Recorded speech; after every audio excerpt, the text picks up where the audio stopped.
The gospel is all about a God who has loved me at my worst. I mean, I'm a wretched sinner, right? And I deserve death, punishment, and penalty, separation from God. But the good news of the gospel is all about a God who broke into humanity to come and rescue and renew me through his son, Jesus Christ, and his death and resurrection. And so because that's become like such a part of my heart and it's so saturated who I am, I now have this, well, I'd call it supernatural, but it seems very natural instinct to want to rescue and restore and bring renewal to others because I've received it from Christ. We signed up for a program called Safe Families, which basically means that we take a child for up to a year while mom and dad kind of get back on their feet and have some chance to kind of get life back together. Because of that process, we met Nevaeh. We said, sure, we can take Nevaeh. So we took Nevaeh for 5 months while her mom, Chrissy, was able to move out of a very unsafe living arrangement, was able to get a new job, and was able to really kind of stabilize her life again.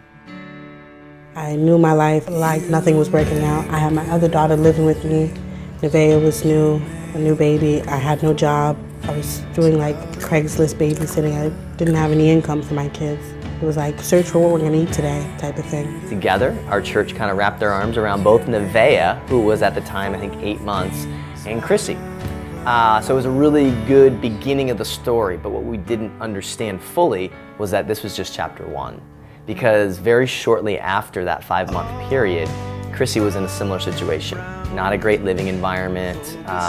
She and Nevaeh were, again, in need, and that's really where God began the catalyst of giving us this vision, drawing this picture of what would not a 2-month or a 5-month period look like, but what would it look like if we were able to give a mom and her child 2 years of a loving local church or churches who come alongside and really walk through the changes that God wants to make when he calls a heart to himself.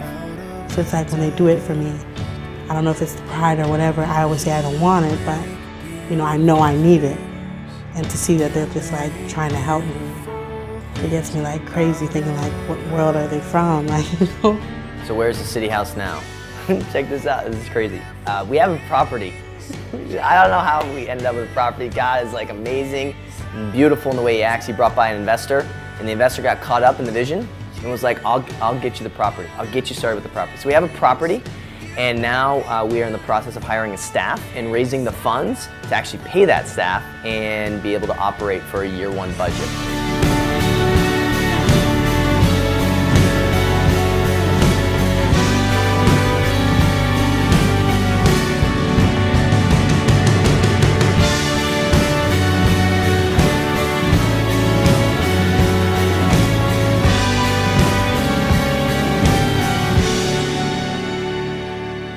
You can start by praying. Man, we really are in need of your prayers because this is God's thing. God is going to build this. He's going to do it. But when you pray, here's what's going to happen. It's going to be very clear that it was of him, and he'll receive the glory and we'll receive the joy.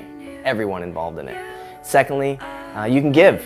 Like there's legitimate financial need that I'm believing that God wants to meet through you. Like that's how he meets his financial need most of the time, through others. And so I'd love for you to be a part of that process.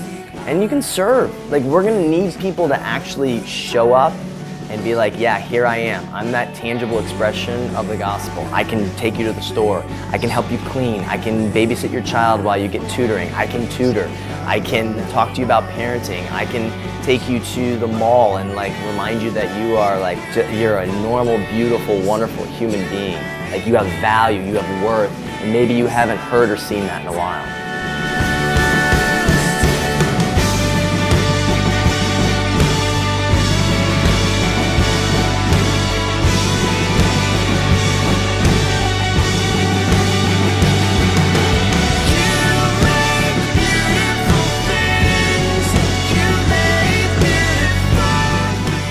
So it's a 2-year journey that we want to take along with these moms, give them a mentor, give them somebody who speaks into their life, give them a local church, give them some hope and renewal because we believe from what we've found, it's been few and far between from the last time they've really tasted true hope. The building, the vision, all this stuff, man, it's really nothing unless God brings along people to fill it. Unless God brings along people like yourself to say, yeah, I'm in. I may not even fully understand where I'm in or how I'm in, but I'm in. And I'm willing to pray about that, I'm willing to seek that, and I'm willing to come alongside you guys and say yes and see what God does.